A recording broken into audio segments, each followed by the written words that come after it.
Hey listeners, this is your host Dom. Just a quick warning before you begin this phenomenal episode. By now, hopefully you've noticed that I label the difficulty level for every episode on the show. So, just a warning, this one contains very dense theology. So strap in and enjoy the show. And as always, thank you for listening.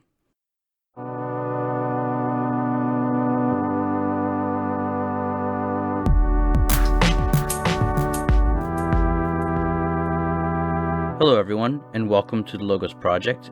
In this episode, I talk with Dr. DeClue from the Word on Fire Institute about Henri de Lubac and the nature and grace debate in Catholic theology.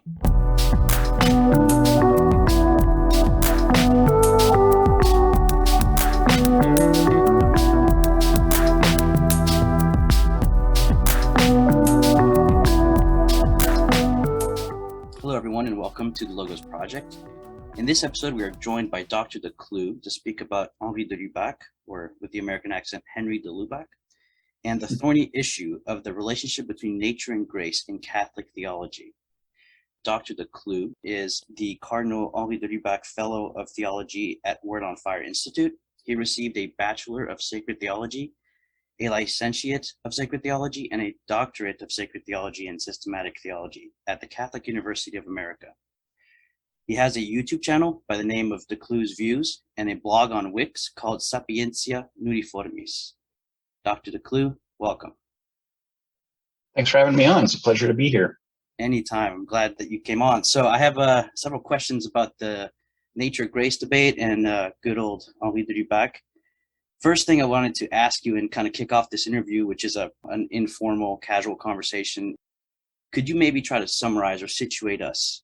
What is at stake in this nature and grace debate in Catholic theology? Yeah, the nature-grace debate really hinges on two competing values and how do you balance them. And one of them is the concern to try to make sure that grace is gratuitous, meaning that it's given freely by God and it's not owed to humanity. And another concern is that grace is not needed. Because if you separate them too much, then it's in some sense you end up leading to the idea that nature can be independent of the supernatural and therefore be perfected without it, and therefore its grace is not needed. It might be nice, but it's not necessary. One thing that in this debate that I'm starting to be introduced to is the rise of secularism. Grace is nice, like you said, but we don't really need it. We could have a world apart from God, a neutral space. So who are the prominent thinkers in this tradition, in this debate? Yeah, the debate really, and this is something it's very important because unfortunately there's a lot of misrepresentations of de Lubac out there. Yeah. He's sometimes labeled as a modernist, which is absolutely absurd. Really what you have are competing Thomisms.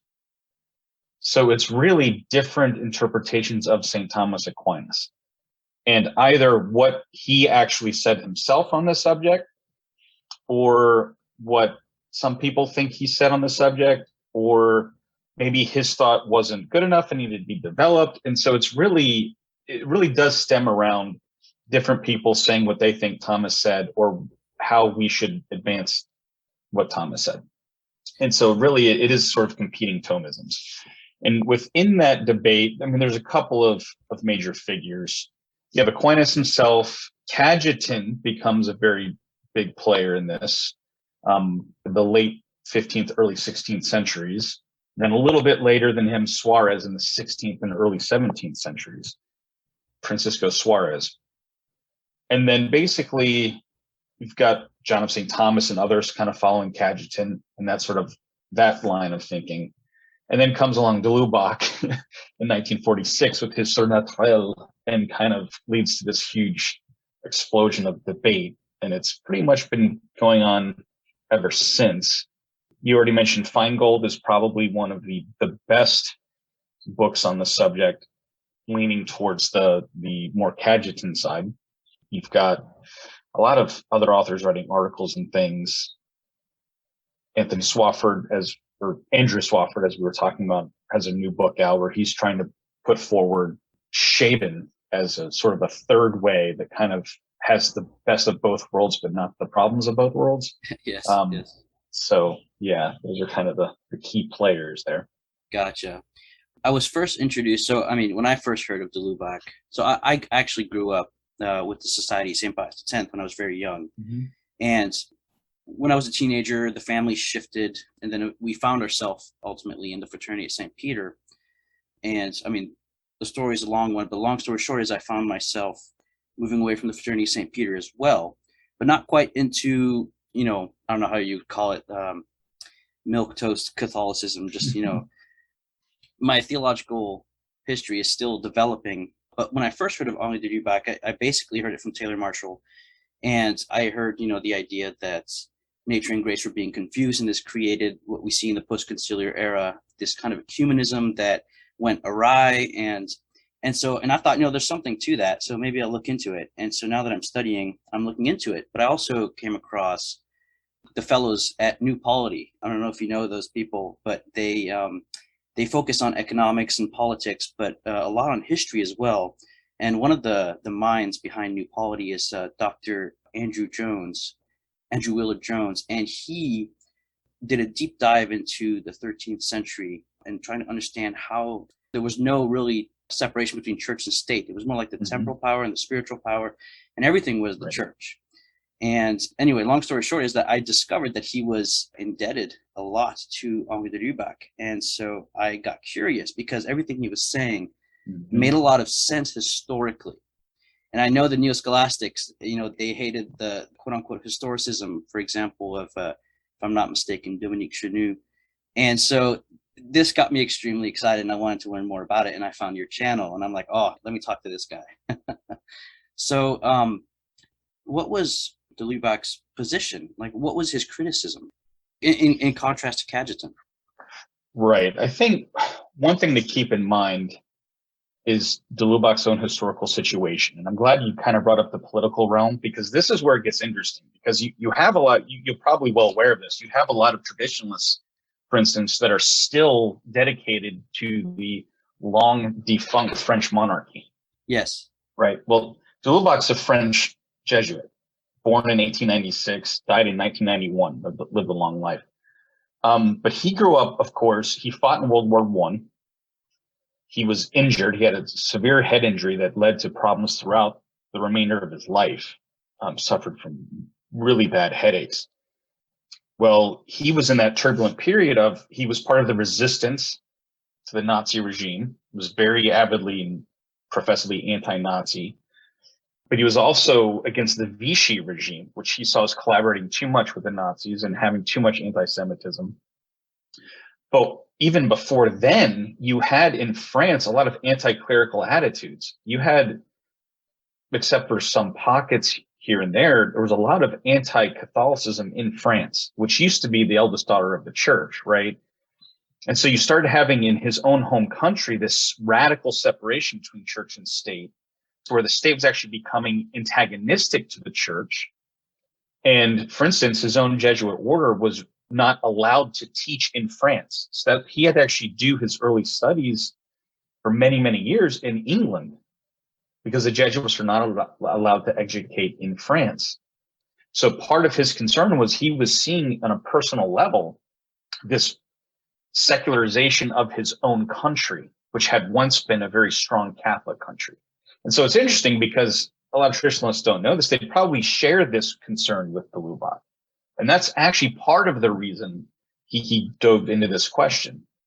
And so he was actually encouraged by I think it was while he was in England, one of his professors encouraged him to look into this question of nature and grace to see if in Thomas's own writings, the current neo-Thomistic separation of the natural and the supernatural was really there. And so de Lubac undertook a long historical study. And what he determined in his study was that no, that really what you had in Aquinas was his own position, as de Lubac will argue, that there's a natural desire for the beatific vision, that it was also in Bellarmine, by the way. Robert Bellarmine basically holds de Lubac's position. and he cites both of them extensively in defense of his position. You had Denis the Carthusian writing against Aquinas, saying that according to Aristotelian principles, you cannot have an innate natural desire for something that you cannot attain by your own natural powers, because nature does nothing ineffectually, or I'm butchering that phrase, but there can't be a natural desire for something that your nature can't do on its own powers. So pushing this notion from Aristotle. Well, Cajetan comes along and basically reinterprets Aquinas and reads back into Aquinas Denis the Carthusian's position. And so he starts pushing this separation between the natural and the supernatural orders, meaning denying that there's an innate natural desire for the beatific vision. And then following him, you have Suarez as well. So this basically leads to this postulation of a world of pure nature, the possibility of a purely natural world where rational creatures could be created without a call to supernatural beatitude. And they saw this as necessary for maintaining divine freedom and offering grace. So de Lubac basically says no. And he says, one, according to Aquinas, there's a natural desire for the beatific vision, and he gives several quotes for it. But two, human nature by itself cannot attain this. So it does require a gift of grace. And this grace is freely given. And part of his argument is what man really desires is grace as a gift. So if it's given in any other way except free, then it wouldn't be the fulfillment of what he's actually desiring. Basically, what he argues against is he says that this hypothetical scenario where there could be a world where God doesn't offer grace, he doesn't deny that that's possible. He says, fine, that's possible. What does it have to do with me? What does it have to do with our actual concrete world, the way that God made? But he says, one, it's not necessary. You don't need that hypothesis to secure divine freedom. It's not sufficient to secure divine freedom in this world.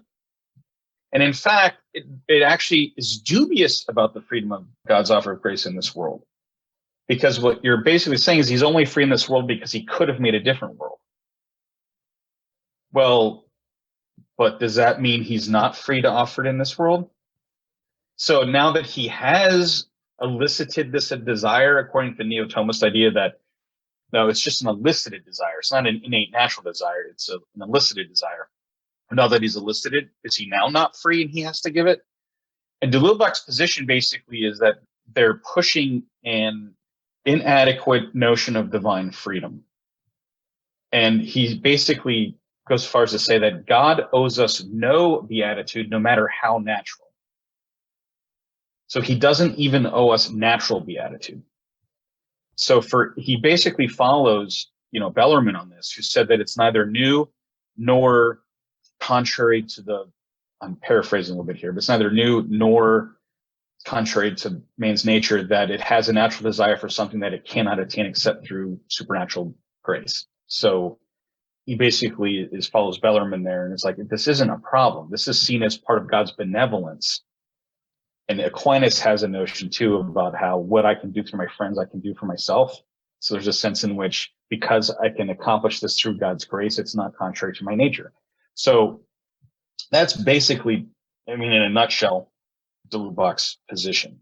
And his main concern is the fact that if you start pushing too much that nature can be perfected without grace, you are now giving, and this is what he thought was happening. He thought in his own country, it was actually neo-scholastic Catholic theology that was providing a foundation for secular approaches to politics and social life.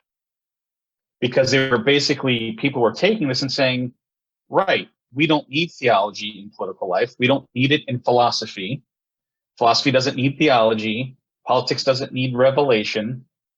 We can do all this on our own because nature is a self-closed system that can be perfected on its own terms and doesn't need this extrinsic thing called grace in order to function. Oh, wow. So I just had a bunch of thoughts pop in my mind. If I'm not mistaken, this was one of Bonaventure's fears in the Middle Ages with the introduction of Aristotle. So I wanted to run something by you because Mhm. I've been thinking about this. I was reading David Schindler's book. It's called, if I'm not mistaken, Plato's Critique of Impure Reason. And in the book, he said something that I wanted to run by you. So the more I look at St. Thomas, the more I'm undecided whether the Aristotelian Thomists are correct, or maybe Thomas is more of an Augustinian, because he cites Augustine so much. Like he He cites him does way more than more Aristotle. than anybody else. Yeah. Yeah, yeah. So I was reading about how Plato understood reason, and he explains reason in a way that's compatible with Aristotle, but it's different. And he explains it as reason is essentially ecstatic. It's something that goes beyond itself. So there's a kind of paradox where for reason to fully be itself, it must leave itself and enter into the good. And it seems to me that this is exactly what de Lubac is saying. And it seems to me this is what Augustine's view was.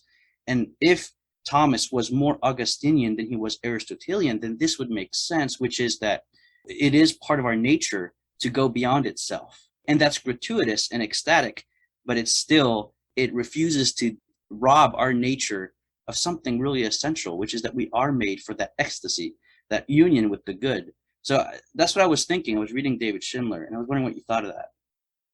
Yeah, there's a lot of important things there. One, I'm a huge fan of Bonaventure. I once taught a course on his thought. Uh-huh. And yes, it's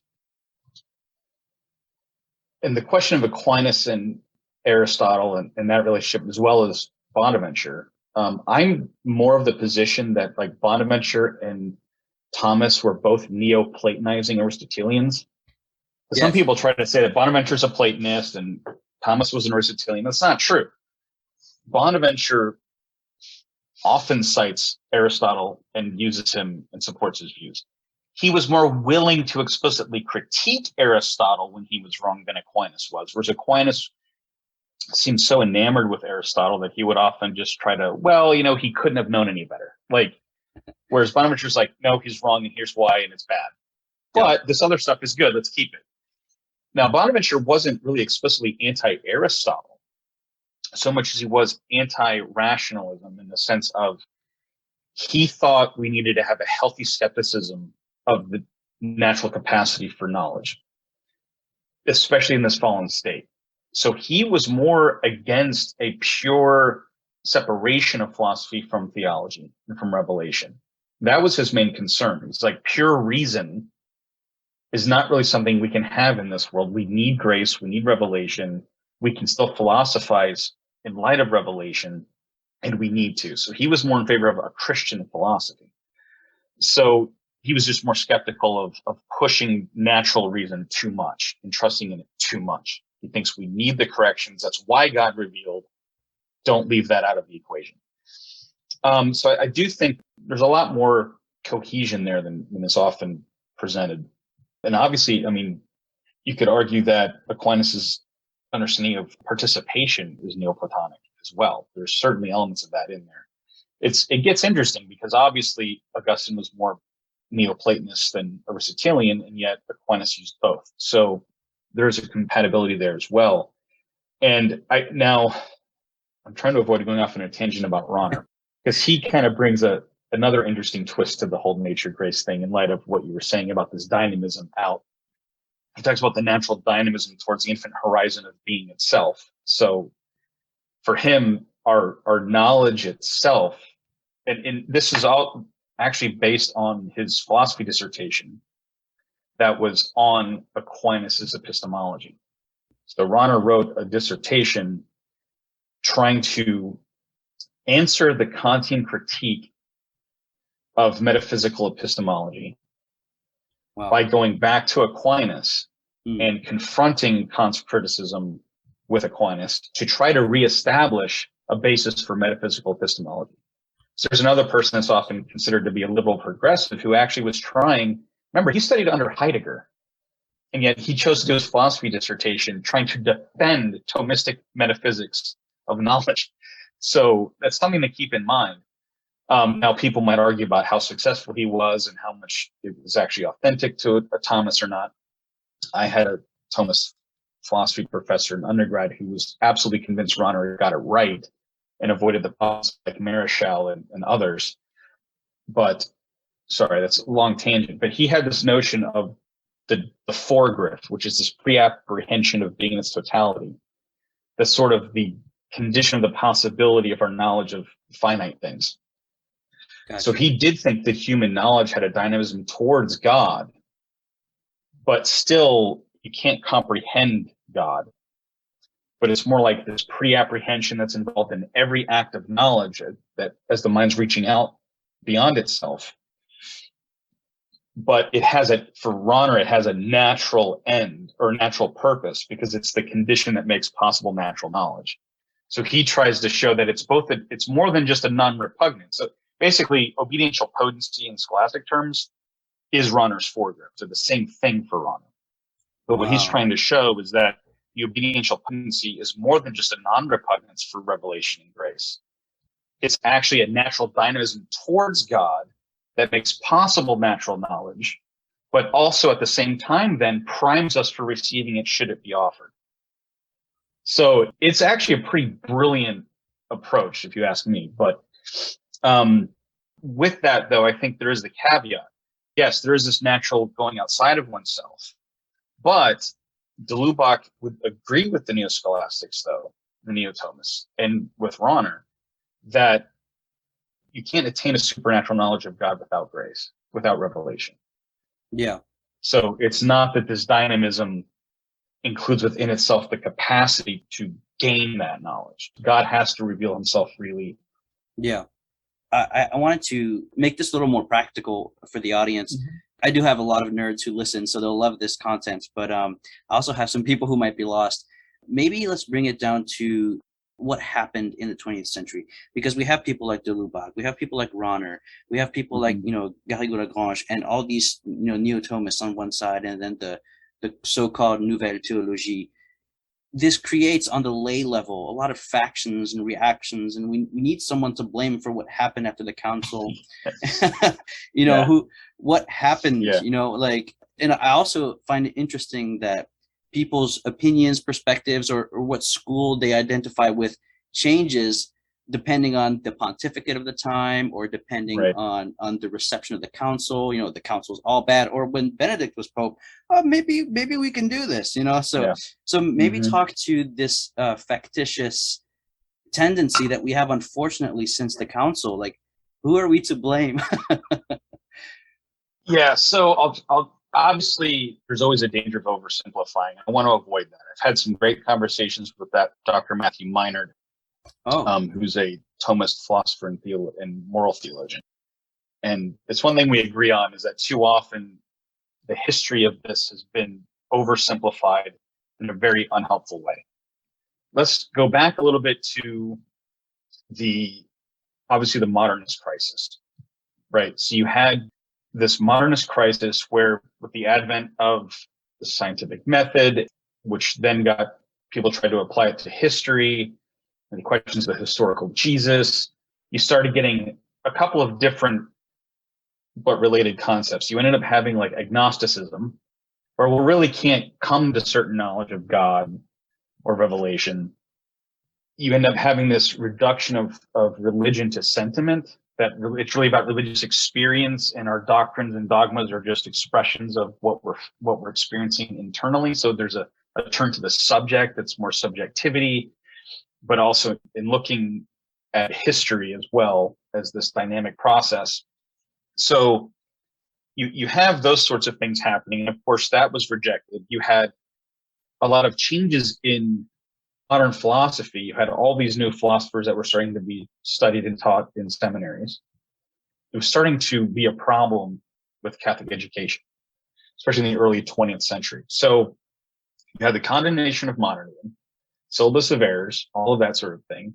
And you have aeternam patris, where basically Leo, his approach is, okay, we need to reorganize, we need to regroup here.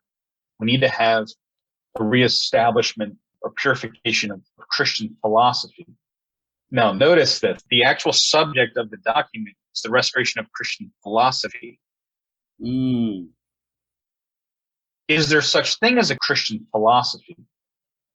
Because some Thomists would say, no, philosophy can't use revelation, otherwise it's no longer philosophy.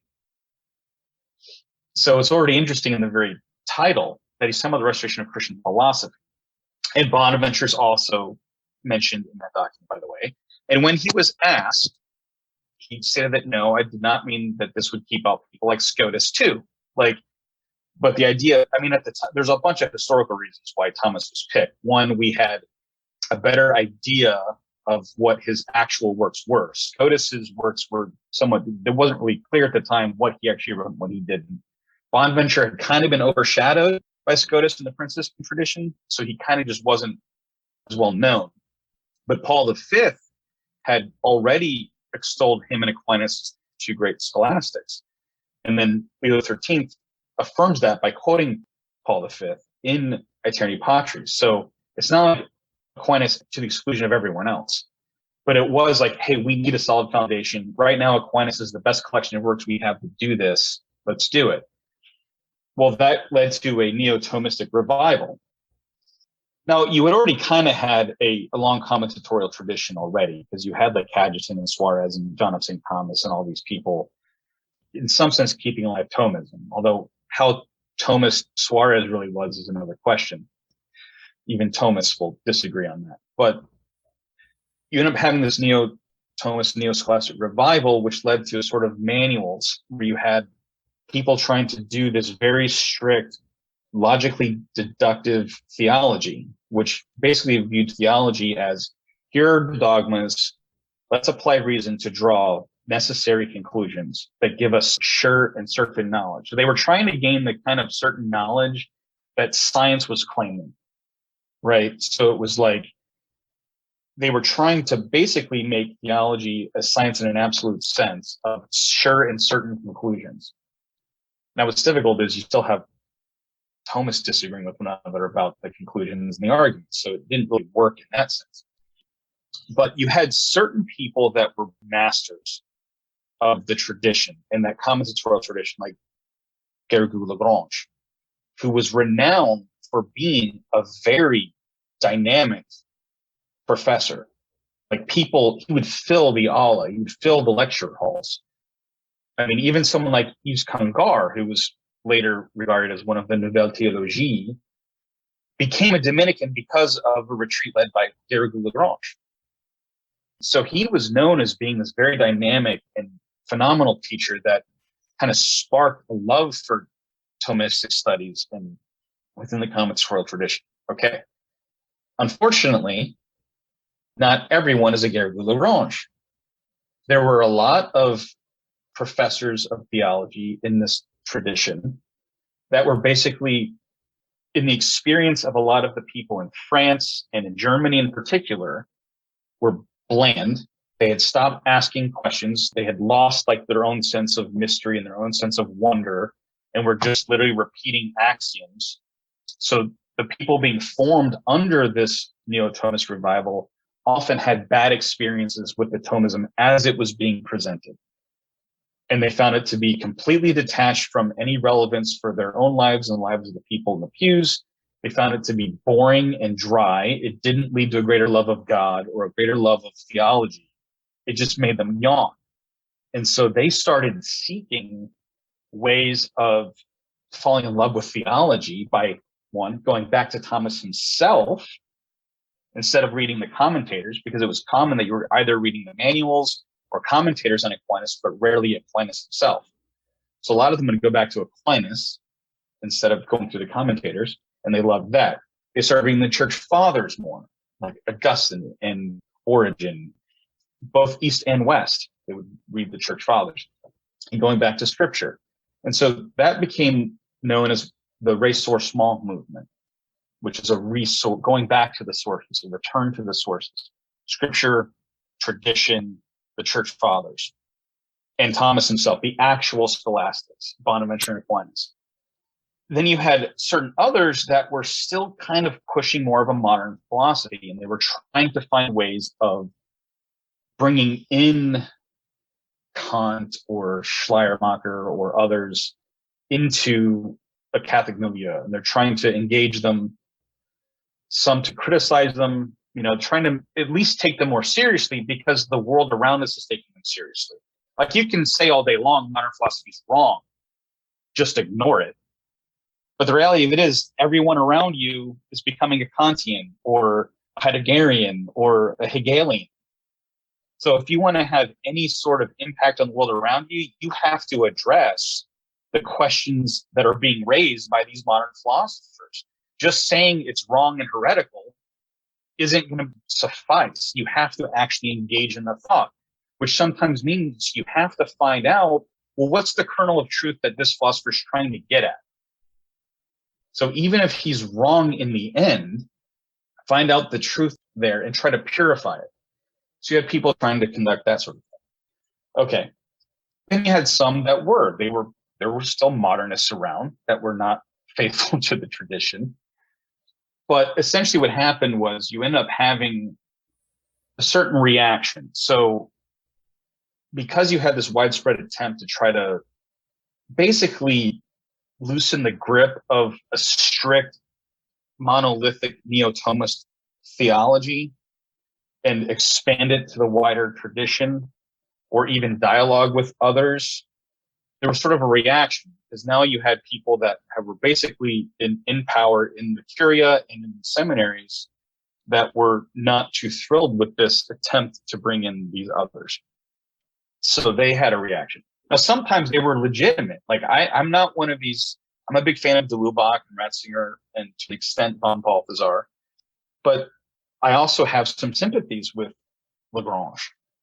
For instance, his famous article, "Where's the New Theology Leading Us?" he mentions de Lubac in like one paragraph.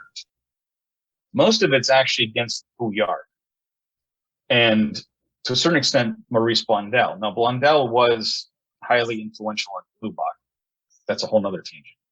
But Bouillard had made a comment about how, if you're going to try to present the faith in a new paradigm, like a new conceptual framework, you can't just change one term. You have to change all of the concepts. And this, of course, made Lagrange go apoplectic. Like, what do you mean change all the concepts? You're not just about using new words. You're talking about the concepts, which means you're talking about what the mind itself is actually grasping, the thing behind the terms. So if you're talking about changing the concepts, how can you say we're talking about the same thing? And so I think he was right in being concerned that now you're basically getting rid of the eternal nature of divine truth. After the council that did take place. Yes. And what's interesting is within like 4 years of the council ending, de Lubac was very public in saying what people are doing now and the way that the council is being spoken about and being taught is not what we had in mind at the council. He was very much against the liberal progressive misinterpretations and applications of the council. He was not happy at all. He was very vocal about that, which is why after the council, he was considered to be like a staunch conservative. So there's actually a lot more in common between de Lubac and traditionalists in that sense, because they both are against the liberal progressives. Yeah. So I know it's kind of a long-winded No, response, that's great. I didn't mean to throw you into that topic because I know I said we would talk about de Lubac and nature and grace. So I will try to veer it back. No, but it's important. Yes, it is. Yes. So I grew up, right, in very traditional circles. And my interest, my sense of wonder, you might say, began when I was very young, but it was always directed towards philosophy, at least what I understood to be philosophy, and not theology. Mm-hmm. Theology to me seemed boring. It seemed like the answers are all there already. So I lived this as well, ironically, after the council because of the circles I grew up in. And when I discovered Ratzinger's writings, recently I just read John Paul II's Theology of the Body, and I was blown away at the beauty, how faithful it is. It's incredible. And I started thinking maybe there's something to this. And another thing that came to mind, I just did an episode with a Tolkien scholar, and we talked about, the Inklings, Tolkien, Lewis, etc. And what I just realized is that it's not a coincidence that these authors like Tolkien and Lewis were during this time period trying to recover, especially Tolkien, this kind of Platonic realism. You can't pin down mystery. He hated allegory in the sense where he wanted truth itself to be represented in his art, not a one-for-one equation. And so it got me thinking. And I'm like, yeah, because the neo-scholasticism, and I love Lagrange. I haven't read that much of him, but what I have, absolutely love it. And so I'm trying to find the balance because I don't want to be a reactionary. You know, I have some friends on both sides and I'm trying to be fair. I tend to react against whoever I'm talking to. So if I'm talking to a more liberal person, I act much more Right. conservative. If I'm talking to a conservative, I'm like, well, wait a minute, you know. So the point of all this being is that I definitely had that experience and felt bored with theology until I discovered people like Ratzinger, John Paul II, and stuff like that. So I think it's important to have a balanced view and not to overreact. And a lot of this history is people reacting to other people. And we see this in the secular world, you know. So, so I want to go back to. I'm sorry, I'm kind of rambling, but I want to go back to de Lubac. But I think this is important because people want to blame the council. People want to blame de Lubac, but they don't know what he had to say, and they don't know what Ratzinger talks about. He talked about Hegel and how, you know, if we just ignore these people, that's not good. But at the same time, if we just embrace them, that's not good either. And so you hear him talk about, you know, making the historical critical method more historical, more critical. And that leads to taking that kennel of truth, like you said. Anyway, I don't want to go down that tangent too much. Bringing it back to Henri de Lubac, how can you connect Cajetan to the idea of secularism? Maybe talk more a little bit about the pure nature concept. Right. Yes. So again, the idea of the pure nature concept is that in order to secure a distinction between nature and grace, or the natural and supernatural, it posits this conception. Now, Rahner would call this a remainder concept. Okay. I forget the German term, but it's a remainder concept. Something Begriff, but I forget what the other part of it is. So I think it's Restbegriff or something, but it's an abstraction. So we live in a world where it's not just purely natural. We've had the incarnation, we've got the church, we've got the sacraments, grace is being offered. But you can sort of abstract from that and consider a world of just pure nature where grace is never offered. So even in the original creation of man, right, of Adam and Eve, they're created in a state of some grace. It's not purely natural, right? They have a direct communication with God. They have the original justice.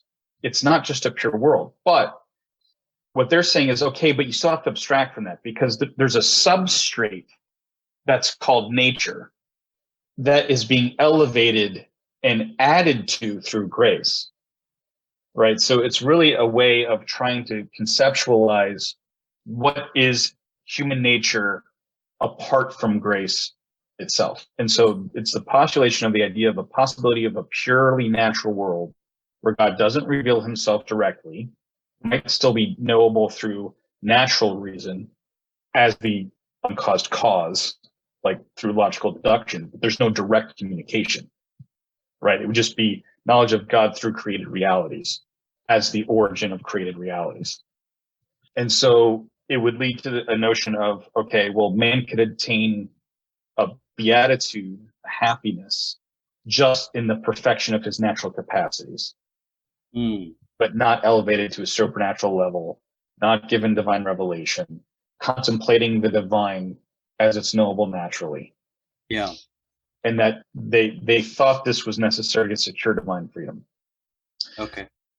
So the reason it leads to secularism, because basically what they have to do is basically say, okay, that substrate is human nature in this world. So it's that into which and upon which the supernatural is given. So you end up with sort of it might be somewhat of a caricature, but it's often the way it's presented, is Cajetan leads to an idea of the two stories. You've got nature, and then building on top of that, super added to that is grace, or the supernatural. It's almost a second nature. It's very dualistic. Right. Yeah. Yes, it's very dualistic. It's what, like de Lubac would say, it's extrinsicist, meaning you're making grace something extrinsic to nature. It's like unrelated, it's just added to it. And again, because this is now a conception of human nature that's completely self-enclosed, it doesn't require grace to be perfected. It doesn't require grace to attain beatitude. And therefore, man's natural relationships and actions don't require revelation. They don't require grace. It can just be a natural, like just natural law, right? I can see how that leads to secular humanism, right? This idea of be a good guy, be a good woman, be a nice person. And Cajetan was actually interested in trying to combine humanism of his day with Catholic theology. Oh, wow. Which is something yes. So insofar as it's compatible, it wasn't just whatever humanism out there, but he was interested in that project.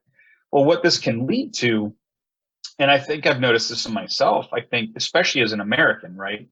Separation of church and state, liberty, you can't impose your views on anyone. Well, look, I can prove to you that such and such should be the case just based on natural reasoning alone. I don't need revelation. I'm not arguing abortion is wrong because of revelation. I'm arguing because of natural reason, natural law. Well, that's great. And certainly you can do that. But it also ends up limiting you, because now what you're saying is, in the public sphere and in social life, we should only have recourse to philosophical reasoning, not theology, not revelation, no appeal to the need for grace to perfect society. And basically, what people are saying is, no, it's not going to work. If you're trying to conceive and build upon human nature in this world without reference to grace, without the supernatural, and pretend that in this world as it exists, man can attain beatitude and perfection without grace, you're wrong. And it's going to lead to nasty consequences. That's why he also wrote on the drama of atheistic humanism. Yeah, so it's just, that was his concern. It's like, if you're basically now obviously Cajetan and those people they're not humanists, they're not atheists, they're not secularists per se. But what he's saying is, by stressing this so much in Catholic thought and theology, you're actually giving people in government, you're giving people in society, well, human nature is separate from grace, so we can do this on our own. You've told us we can. You've told us that human nature doesn't need grace to be perfected. You've told us that philosophy doesn't need theology to attain truth. So we can bracket that off according to your own thought. And so they take that ball and run with it. Yeah. I just realized someone was saying that the concept of secularism, you don't see this in Asian religions or, Buddhism, Hinduism, and secularism really is a Christian heresy. And the fact that you can live this purely natural life with a purely natural end apart from revelation it seems to me, completely against what the New Testament is all about, which is the kingship of Christ. It's a sacramental kingship here on earth. The church is the redemption of the natural world. And so the rule of Christ is opposed to the rule of Caesar. You can't have the rule of Caesar and then the rule of Christ if you want. No one would have persecuted those Christians. I haven't made up my mind, but so far, I love what de Lubac says, and it makes sense to me, which is why I want to have more guests on to talk this through. Next thing I wanted to talk about is the gratuitousness of grace. Actually, yesterday, I was trying to make sense of it. If the supernatural end, right, the beatific vision of God, is something that we are naturally directed towards, how is God being free in giving what he seems to owe us?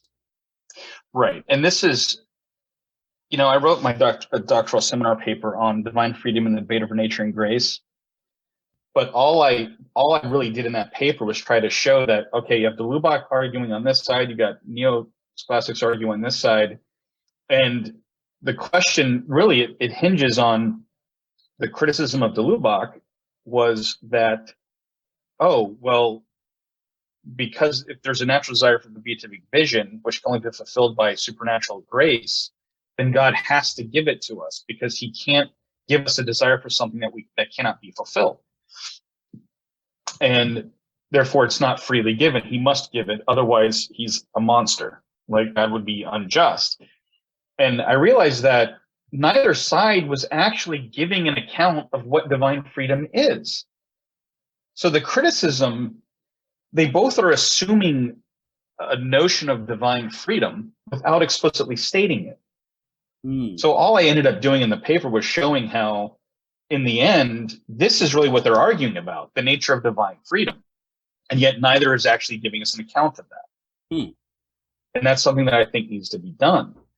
But de Lubac's very explicit. He basically says God does not owe us anything. He doesn't owe us even natural beatitude. He doesn't owe creatures the perfection of their natures. So he basically just rejects the claim that God as the creator owes anything to his creatures. He thinks that God is still supremely sovereign. Now, God's will and goodness are the same, right? It would appear monstrous to us that he gives a desire that's not fulfilled. Yeah. But I want to say two things about that. One, God isn't just the cause of nature the way deism sees it, right? Where, okay, there was this being that created the world and then left it running, right? God is the perpetual eternal cause of the world, meaning he sustains the world in existence at all moments. He doesn't owe that to the world. He could just allow the world to cease to exist, right? It's not something that he has to do. I think part of what de Lubac would want to say too is that even in this world and even in heaven, grace is freely given. So even in a world where we've been given this elicited desire, he doesn't have to fulfill it. And again, I think part of his issue is like we're trying to reduce things to logical categories and we're missing the dimension of interpersonal relationship. This relationship of love, of free self-donation, that's part of what makes it beautiful. So even the saints in heaven, we can talk about merit, and I think that's the next logical question to go to on this. But even when you merit grace in the beatific vision or an increasing grace in heaven, there's still a sense in which that grace is still freely given. God never becomes not free in offering grace in heaven. Yeah, Augustine said, right? I think it was Augustine, that our merits are God's gifts. It seems to me that you're saying that communion itself, right, interpersonal communion, for it to be interpersonal communion requires essentially freedom. And so freedom also implies gratuity. And so, but last thing, I wanted to throw an objection at you that I've heard, if that's okay. So God doesn't owe us grace or even our nature, our existence. But might he owe it to himself that he created something, a creature that he designed towards union with him? Might he owe grace to that creature in the sense where he owes it to himself to complete what he began? Yes. I mean, this is a question I've had in some private conversations, and I won't get too far into it because it does become very sticky when you start talking about divine freedom. Oh, okay. And because you can push it and basically say, God is the only necessary being. God can only do that which is most perfect. Therefore, is God free at all if he can only do that which is most perfect? And, I think part of the problem that we have conceptually is that, again, talking about the analogy of being, because I do accept that Thomistic understanding of metaphysics. When we say God is free and man is free, it's an analogous relationship. God's freedom and our freedom are not the same. But even think about it in terms of human perfection, right? Human perfection requires the free exercise of the virtues. Okay? It's not freedom. We are not perfected in our freedom by freely choosing to do vices. Oh, yeah. So even with human freedom, authentic freedom is only there when we do the right thing. Yeah. You see, we tend to have this conception nowadays that freedom and truth or freedom and goodness are different. Yeah. But at bottom, freedom is the ability to. So in some sense, you have the free will to choose things. Yeah. But the perfection of your will only comes when you choose the good and the true. There is no perfection apart from the truth and the goodness. And God, his truth, his goodness, and his freedom are all a unity. There's no divisions in God, right? So I think part of what de Lubac's trying to get at is, look, we can talk about these things in some hypothetical realm, but it doesn't matter because what we know of God has come to us through what he has revealed about himself. We don't have to solve it. Like, well, is he really free because we've now merited grace because he said that he was going to do this. So For instance, in his covenants, he promises things. Well, God can't lie. Does that mean he's now bound and therefore not free? Wow. You can get on Yeah. these like conundrums, but it's like, no, because he's freely giving himself, and he eternally is doing this. He's not like changing his mind moment to moment. This is like, for God, it's like one reality, like that he's chosen and implemented from all of eternity. It's not like this succession of things and, well, now I'm bound because I said that there. The whole thing is one act of his divine will. No, that really helps. I never thought of that. Yeah. Now, I do want to say one thing. Go ahead. I defend de Lubac a lot because he's maligned, but it doesn't mean I don't think there's good arguments on the neo-Thomist side. Like, I think Feingold has written a really good book.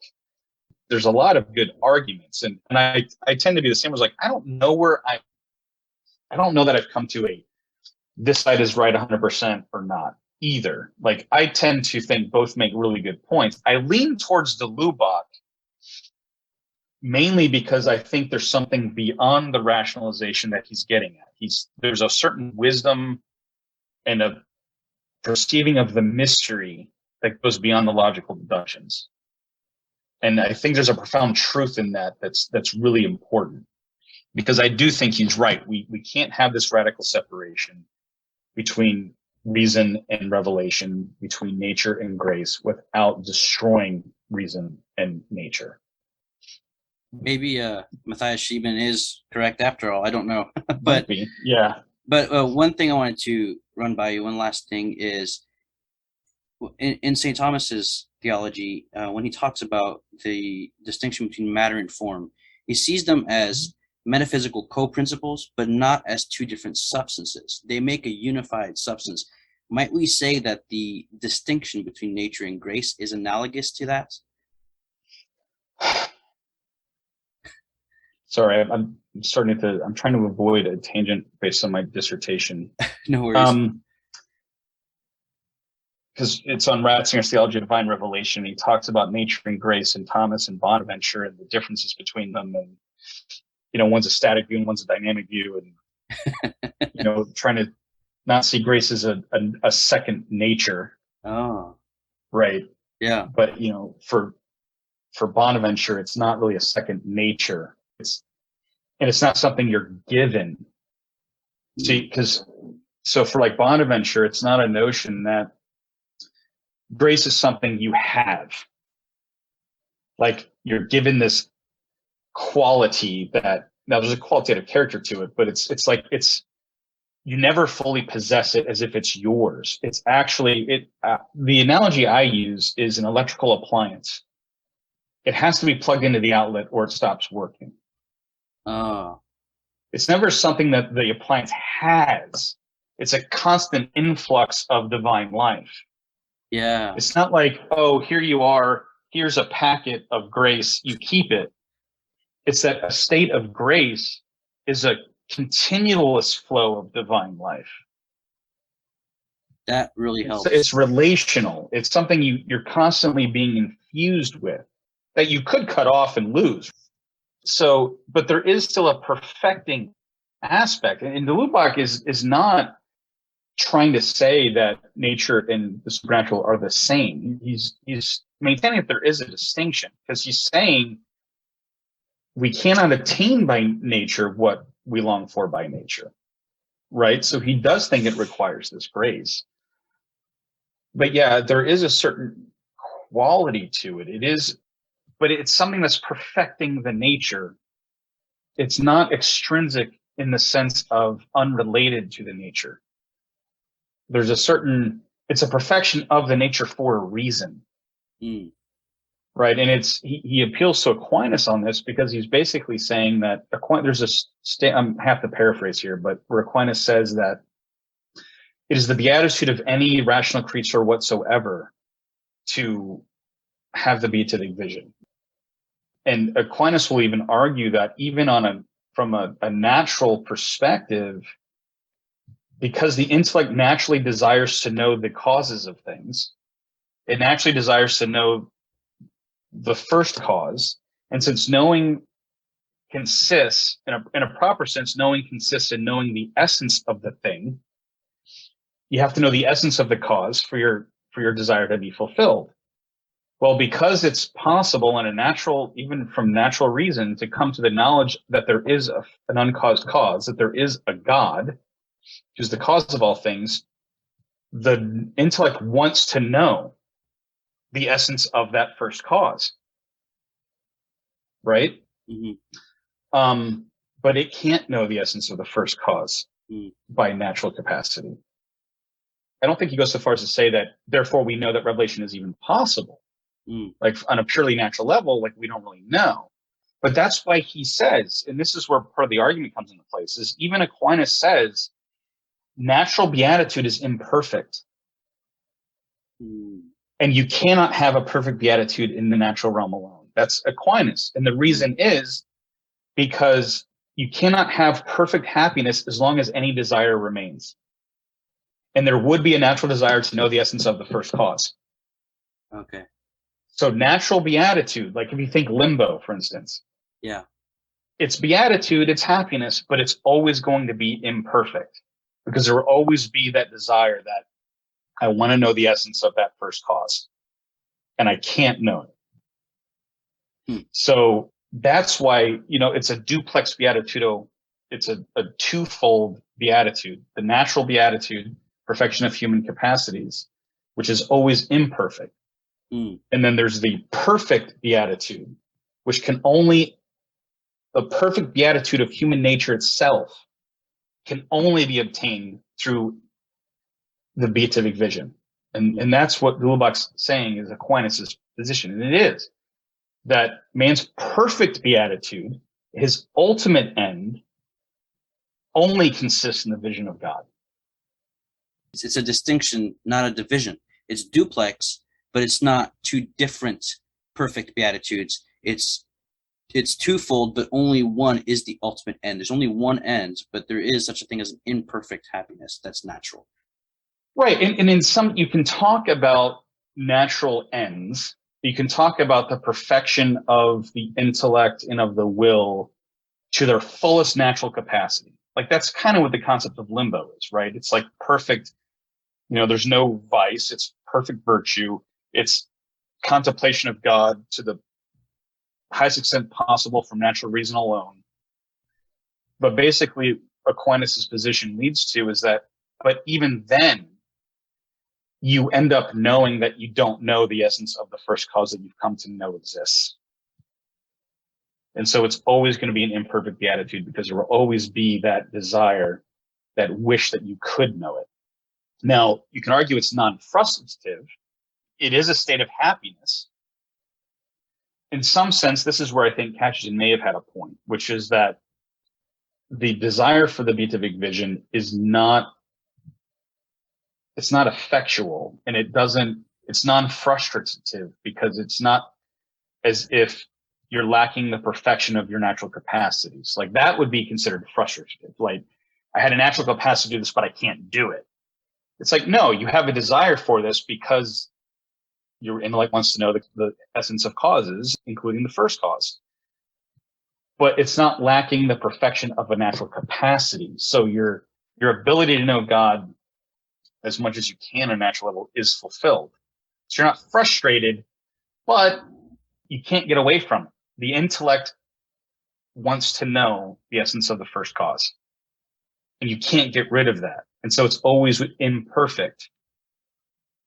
So there is no natural perfect beatitude. Got it. Wow, that's very helpful. Everything you shared with us and the audience was super helpful. And hopefully people will listen to this and stop portraying either side in a simplistic way in order to wage some kind of war in order to find who to blame, why the church has problems. The church has problems because it's made up of human beings who are sinful. And so, you cannot be a traditional Catholic and reject the Second Vatican Council. You can have quibbles with certain passages that are phrased in ways that are, but every council has that. The Council of Trent has passages where, you can read them and you're like, well, that's kind of ambiguous or strange. And so anyway, nuance is always, what gets you closer to being a faithful son of the church, but not so much nuance that the substance disappears. Well, Dr. DeClue, thank you very much for joining us. I really appreciate your time. And I'll make sure I'll put in the show notes how people can reach your YouTube channel as well as your blog. And is there anything else you want to share with the audience about where we can find you? Yes, well, just in general, I highly recommend you go to the Word on Fire Institute and become a member if you have the means. It's a great resource. There's all sorts of courses on there. You're given access to, you automatically given a quarterly journal as well, Faith and Culture Journal. There's a lot of benefits to that. We have all sorts of great videos and summits, and you have access to all of Word on Fire's digital content as well for free, like the Catholicism series, and it's a really worthwhile thing to do. So Word on Fire Institute. Awesome. Thank you. I'll definitely include that in the show notes. Well, Dr. DeClue, appreciate your time. Thank you. Yeah, thank you.